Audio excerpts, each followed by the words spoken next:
ओम इंद्रं वर्धन्तो अप्सुरः कृण्वन्तो विश्वमार्यम् अपघ्नन्तो अरावणः। हे प्रभु हम तुझसे वर पावें, अखिल विश्व को आर्य बनावें। हे प्रभु हम तुझसे वर पावें, अखिल विश्व को आर्य बनावें। फलें सुख संपत्ति फैलावें, आप बड़े प्रिय राष्ट्र बढ़ावें। प्रीति रीति की नीति चलावें, वैर विघ्न को मार मिटावें। हे प्रभु हम तुझसे वर पावें, अखिल विश्व को आर्य बनावें। फलें सुख संपत्ति फैलावें, आप बड़े प्रिय राष्ट्र बढ़ावें। प्रीति रीति की नीति चलावें, वैर विघ्न को मार मिटावें। वैर विघ्न को मार मिटावें। हे प्रभु हम तुझसे वर पावें, अखिल विश्व को आर्य बनावें।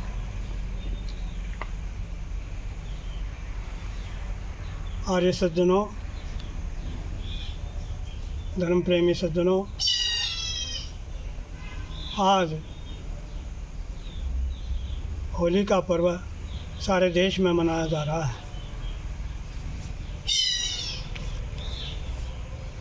हमारे प्राकृतिक पर्व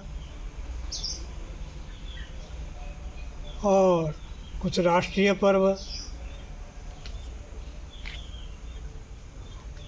और राष्ट्रीय पर्व इस प्रकार से 3 प्रकार के पर्व माने गए हैं। पहले प्राकृतिक पर्व। प्राकृतिक पर्वों में सबसे पहले जो है होली का पर्व आता है। उसके पश्चात श्रावणी पर्व आता है। प्राकृतिक पर्व जो हैं 4 हैं। पहला होली का पर्व, दूसरा श्रावणी का पर्व, तीसरा विजयदशमी का पर्व और चौथा दिवाली का पर्व। ये प्राकृतिक पर्व हैं।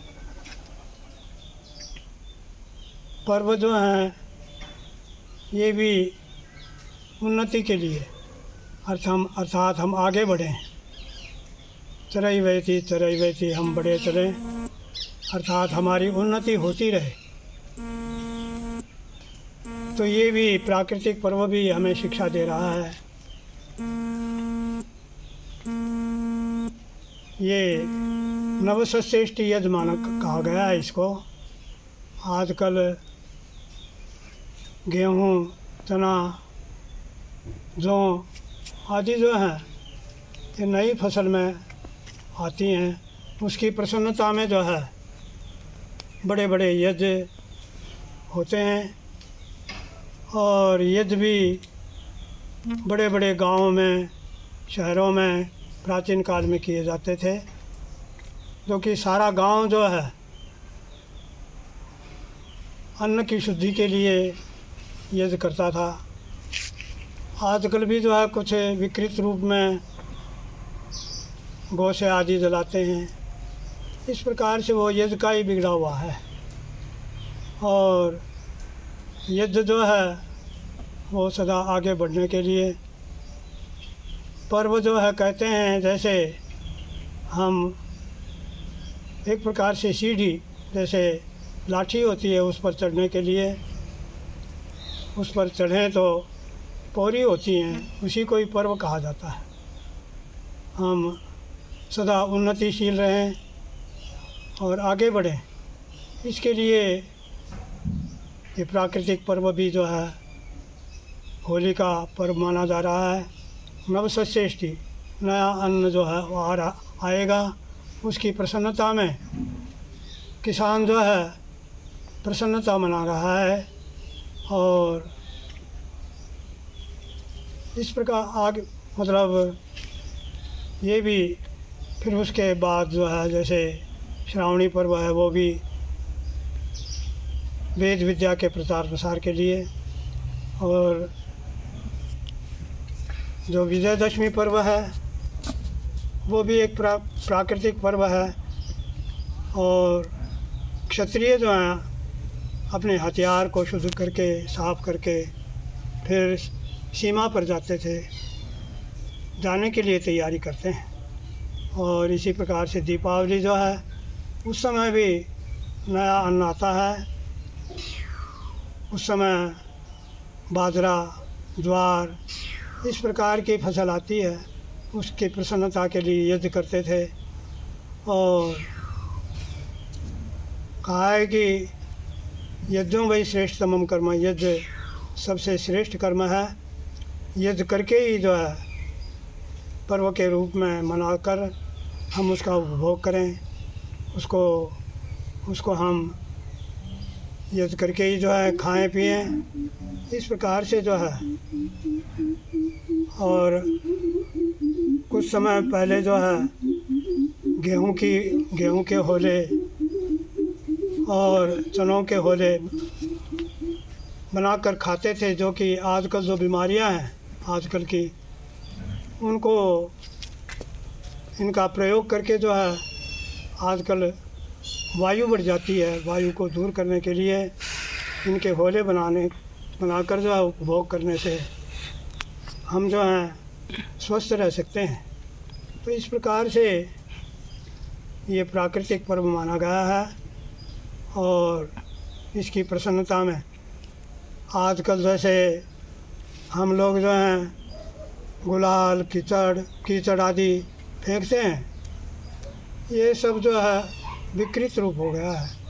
प्रसन्नता तो मना रहे हैं, परंतु आजकल इनके द्वारा जो कीचड़ है और जो वायुमंडल को दूषित करने वाले जो अन्य पदार्थ हम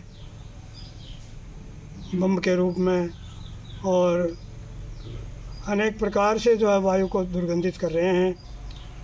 प्राचीन काल में जो है सुगंधित पदार्थ जो एक दो प्रसन्नता में जो है सुगंधित पदार्थ फूल आदि देते थे। तो इस प्रकार हम जो हैं हमारी प्राचीन परिपाटी तो छूटती जा रही है। और नए पाखंड जो हैं जैसे कीचड़ एक दूसरे पर फेंकना, बमबादी, जिससे कि सारा वायुमंडल दूषित हो जाता है। और सुगंधित पदार्थ आपस में देने से जो है सुगंधी बढ़ेगी। यज्ञ का प्रचार प्रसार करेंगे तो यज्ञ के द्वारा जो है सारा वायुमंडल शुद्ध हो जाएगा। तो मुख्य रूप से जो है हम वायुमंडल की शुद्धि के लिए और जैसे गेहूं के होले, चनों के होले, जौ के होले, आजकल जो वायु शरीर में बढ़ जाती है, शारीरिक स्वस्थता के लिए हम इनको खाएं तो हम स्वस्थ रह सकते हैं। तो हमें और इसी प्रकार से जैसे मैंने प्राकृतिक पर्व जो हैं 4 बतलाए, ये होली का पर्व और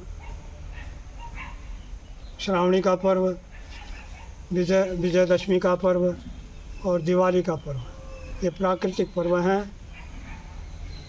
हमें जो इनका विधि विधान है उसी के अनुसार हमें चलना चाहिए।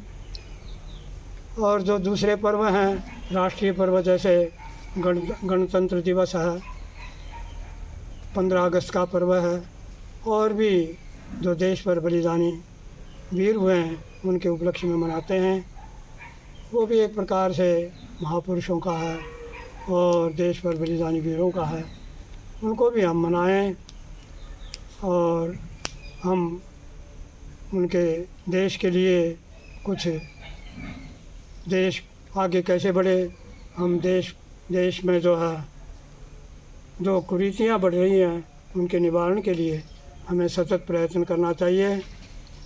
तो ये पर्व जो हैं जैसे राष्ट्रीय पर्व गणतंत्र दिवस और 15 अगस्त का पर्व और ये मैंने जो 4 बताए, ये प्राकृतिक पर्व। और महापुरुषों के विषय में भी महापुरुषों के भी पर्व होते हैं, बलिदान होते हैं। और जन्म दिवस मनाए जाते हैं, इनके द्वारा भी हम शिक्षा लें और शिक्षा लेकर जो है देश के लिए, राष्ट्र के लिए हम अपने कर्तव्य का पालन करें, तो तभी हम महापुरुषों का ऋण उतार सकते हैं और देश को आगे बढ़ा सकते हैं। तो इस प्रकार से ये अनेक प्रकार के, आज जैसे प्रहलाद की और होली की कथा बना रखी है, ये कोई मतलब ऐसे होने वाली बात नहीं है। ये तो होली जैसे होले होते हैं, इन्हीं का जैसे गेहूं के हैं, चने के हैं, जौ के हैं, जो भी फसल में आते हैं उनके खाने से, उपभोग से जो है हम स्वस्थ रहें, इसी के लिए मुख्य रूप से जो है मनाया जाता है होली का पर्व। हमें जो है इस प्रकार प्राकृतिक पर्व जो है समय समय पर आते हैं, उनको हम मनाएं और मनाकर जो है हम स्वस्थता को प्राप्त करें और देश के लिए भी जो है राष्ट्रीय पर्व और महापुरुषों के जो पर्व हैं वो मनाएं। इन्हीं शब्दों के साथ मैं अपनी वाणी को विराम देता हूँ। शांति शांति।